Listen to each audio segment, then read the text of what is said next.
Will there be more bank runs? The answer is yes, but how soon will they happen? The SVB was Silicon Valley Bank and Silvergate and things like that. First, from what I gather from watching the news and other sources reading in that, the bright side is they feel that it's isolated because it pertained to corrupt crypto company, whatever. The bank that went down was just focused on lending out, high risk lending, and they had like 60% or a lot. Most of their eggs were in that basket. However, I feel that there will be more because you have to. I'm looking at it through laws of physics and things on structures.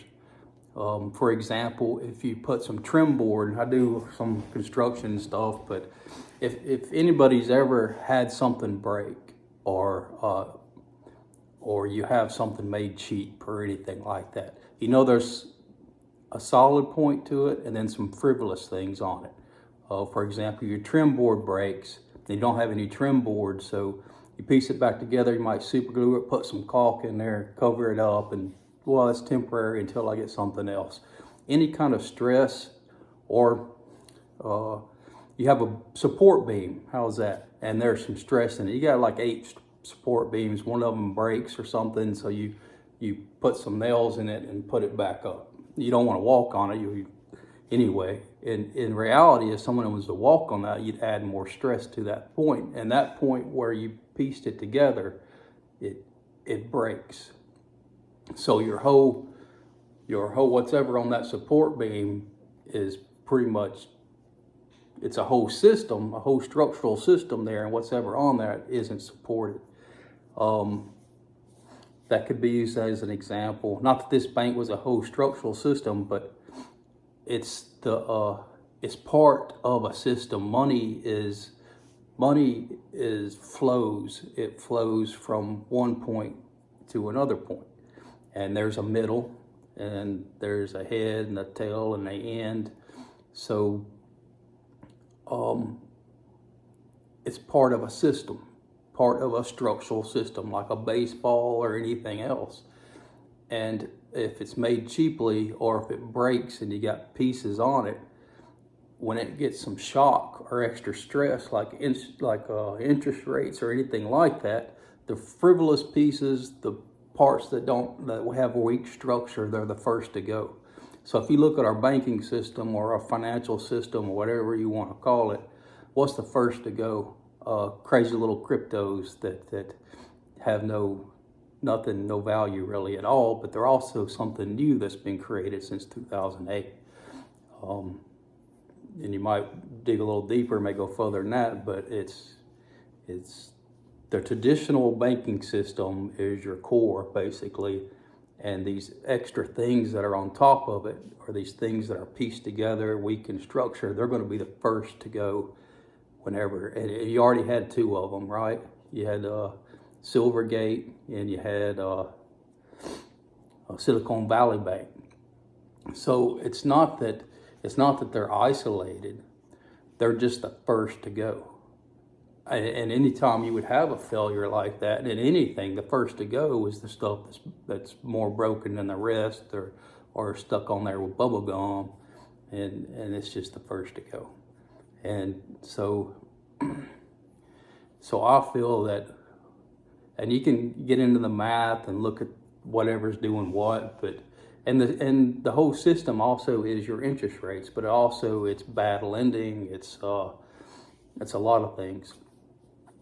But those stresses to it, inflation, deflation, whatever is going on, all the money going, even money going to Ukraine, people don't think, well, that's over in Ukraine and sitting and they're just gonna, that money is in the world. It also devalues the dollar. And so you can do interest rates here or whatever and be sending out billions and trillions, and there's no, they're not fixing anything. So it's just running its course, and it's the rates they're putting on it, and the whole thing is just going, it's a train wreck, and it's headed down in a train. It's like a derailed train or whatever, the brakes are out or whatever. And that first bit of going, those sparks are, it's just like stuff's gonna start flying off the sides. And that Silvergate,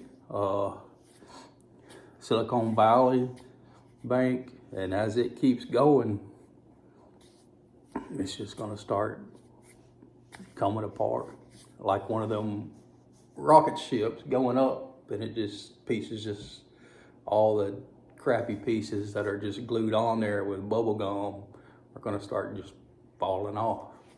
It's and that system, that rocket ship system, or the financial system, is just going to slowly burn up. And it even goes all the way back to gold not attached to the dollar or whatever, because there's nothing to back it up. It's just confetti. So anyway, that's my take, is that you look at it as a structure, and when the system, and if you throw a hammer at that structure, it's a weak structure like interest rates, it starts to crumble. The first thing that starts going off that board is little paint chips and things like that, and it's the things that don't have anything solid. But the harder you beat on it, the more it's going to deteriorate and break down. So, and that's what I think we're seeing, is the part that's the tip of the iceberg, and it may not be next week or whatever. And I believe this is the weekend. I believe some people, and have already started taking their money out, crypto and things like that, shifting things around. So those things, those could be the second things. The next things are the things that got shifted around. How are they going to affect people? So you got to say, though, like the bank that crashed, they had billions. Well, that money was going somewhere, and it came from somewhere. So they got a hole over here in their pocket that needs to be filled because they didn't get the money. They got a hole over here in their pocket that now needs to be filled because they got their money. And these people, I don't know what they did with it. They just, without thinking too hard about it, is that now they need more money. So they're going to be pooling money, and they're not going to be taking as big of a risk as they were. So a lot of companies be affected, and a lot of people are affected, and I do believe it'll spread. All right, thank you.